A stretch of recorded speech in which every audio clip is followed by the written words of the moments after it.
Аз се занимавам с древната руска литература от 10-я до 17 век. А древноруската литература е свързана с българската през цялото време. Това са 7 века на връзки с българската литература. Тези връзки през различните епохи са били различни. Но преди всичко най-голямата и най-великата връзка е, че ние сме получили литературния и книжния език от България.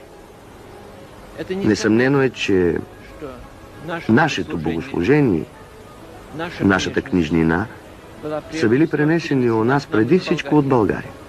До момента, когато в Русия са започнали да превеждат книги направо от гръцки. Обаче от гръцки се е превеждало пак на езика, който сме получили от България. Затова връзката с България, тя се е осъществявала чрез книжността, чрез езика.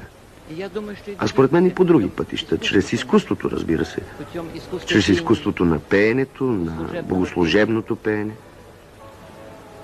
Всичко това се е предавало у нас от България. Оказвало е влияние върху фолклора. Фолклорът от своя страна е влиял върху онази музика, която е идвала при нас от България и е създавала богатството на руската култура.